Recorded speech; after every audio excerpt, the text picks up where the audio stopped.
नमस्कार प्यारे प्रदेशवासियों। कोरोना वायरस से संबंधित हम काफ़ी अरसे के बाद आप सबके बीच में अपनी बात कहने के लिए आज उपस्थित हैं। पिछले कुछ दिनों में हमने इस बात को देखा है कि पूरे देश भर में बहुत तेज़ी से कोरोना वायरस के मामलों में बढ़ोतरी हुई है। हिमाचल प्रदेश में भी पिछले दिनों में कोरोना वायरस के मामलों में बहुत तेज़ी से बढ़ोतरी हुई है। अब की बार ये देखने में आया है ये वायरस एक तो तेजी के साथ संक्रमण फैला रहा है और दूसरे इस बात को भी हमने देखा है कि डेथ भी बहुत ज़्यादा पूरे देश भर में भी और उसके साथ हम हिमाचल प्रदेश में अगर हम देखें तो हिमाचल प्रदेश में भी बहुत तेज़ी से मृत्यु दर में भी बढ़ोतरी हुई है, जो हमारे लिए चिंता का विषय है। हमने इस बात को देखा कि 23 फरवरी तक हिमाचल प्रदेश में कुल 58,423 मामले थे और एक्टिव केस सिर्फ मात्र 218 थे। और हिमाचल प्रदेश में उस वक्त तक 23 फरवरी तक जो मृत्यु हुई थी जिन लोगों की, वो आंकड़ा 982 था। और 10 अप्रैल को ये आंकड़ा पहुंच करके जहां 58,423 मामले 23 फरवरी को थे, बढ़ करके 69,114 हो गया। और एक्टिव केस जहां हमारे 218 थे 23 फरवरी को, वो बढ़ करके 5,223 हो गए। और मृत्यु जो 23 फरवरी 2021 को मात्र 982 थी, वो बढ़ करके 1,102 हो गई, जो हमारे लिए बहुत बड़ी चिंता का विषय है। हम इस बात को भी देख रहे हैं कि पिछले 45 दिनों में जो नए मामले हिमाचल प्रदेश में आए हैं उनकी संख्या 10,691 है। और उसके साथ जो मृत्यु जिन लोगों की हुई है 45 दिनों में 120 लोगों की मृत्यु हुई है, जो हमारे सबके लिए चिंता का विषय है। और ऐसी परिस्थिति में मुझे लगता है कि बहुत ज़्यादा सावधानी बरतने की आवश्यकता है।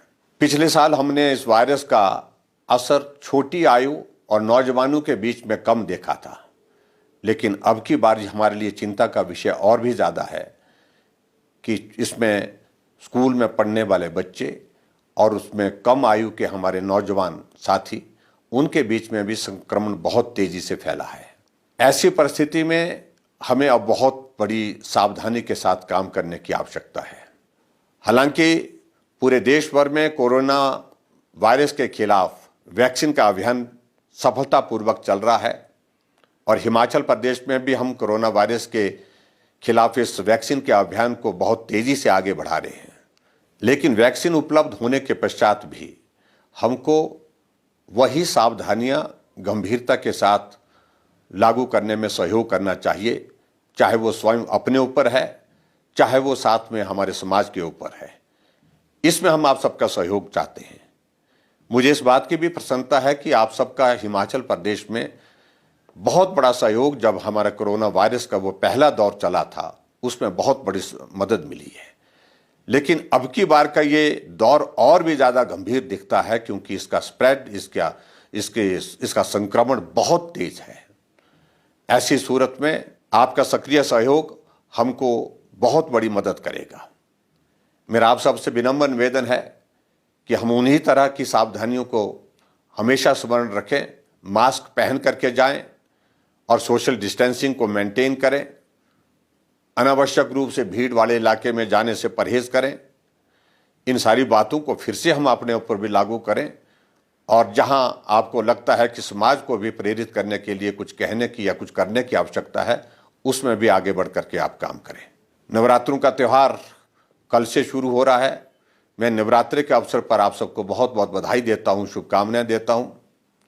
लेकिन परिस्थितियां हमारे सामने इस प्रकार की हैं, हमको नवरात्रों के दिनों में भी कुछ रिस्ट्रिक्शंस के साथ काम करने के लिए आप सबका सहयोग चाहिए।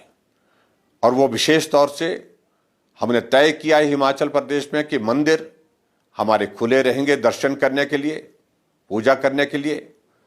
लेकिन जो लंगर, भंडारे और इसके अतिरिक्त जो हमारे जागरण होते हैं, उन पर ऐसी परिस्थितियों में रोक लगाना हमारी व्यवस्था है। मुझे पूरा भरोसा है आप उसमें भी सहयोग देंगे। हमने हिमाचल प्रदेश में कुछ चीज़ों को लेकर के निर्णय किया है, उसमें 3-4 चीज़ों को लेकर के विशेष रूप से मैं आपके सामने ज़रूर जिक्र करना चाहूँगा। एक तो हमने तय किया है कि 21 तारीख तक हमारे स्कूल कॉलेजेस बंद रहेंगे, और उसके अतिरिक्त हमने ये भी तय किया है कि हिमाचल प्रदेश में जहाँ जिन राज्यों में ज़्यादा संक्रमण फैला है उन राज्यों से आने वाले सभी लोगों के लिए एक एडवाइजरी जारी करके कि वो अपने पिछले 72 घंटे की RT-PCR रिपोर्ट के साथ ही हिमाचल प्रदेश में प्रवेश करें। नवरात्रों के साथ में शादियों का भी दौर शुरू हो रहा है। मेरा आप सबसे विनम्र निवेदन है कि शादियों के लिए जो हमने गाइडलाइंस, जो रिस्ट्रिक्शंस जो जारी की हैं, उसके पालन में आप अपना सहयोग करें। इसके साथ मैं विशेष तौर से आप सबसे विनम्र निवेदन करना चाहूँगा, पिछले साल जब कोविड का ये दौर शुरू हुआ था, उस वक्त बहुत गंभीरता के साथ सभी लोगों ने सहयोग दिया। आप सबके सहयोग से उस दौर से हम बाहर निकलने में सफल हुए थे। अब की बार हम इस बात को देख रहे हैं कि वो गंभीरता का दौर उस प्रकार का नहीं है जो पिछले साल था। ये वायरस पिछले साल की तुलना में कम खतरनाक नहीं है, उससे ज़्यादा खतरनाक है। ऐसी परिस्थिति में हमको जो गंभीरता पिछले साल बनी हुई थी उससे ज़्यादा गंभीर होकर के काम करने की आवश्यकता है, और इसलिए मेरा आप सबसे विनम्र निवेदन है कि मास्क पहन करके रहिए और सोशल डिस्टेंसिंग मेंटेन करिए।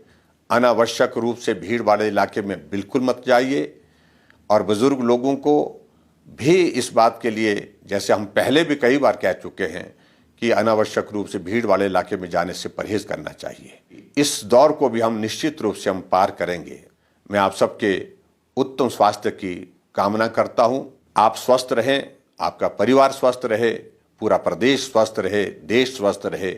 इसी निवेदन के साथ आप सबका बहुत बहुत धन्यवाद। नमस्कार।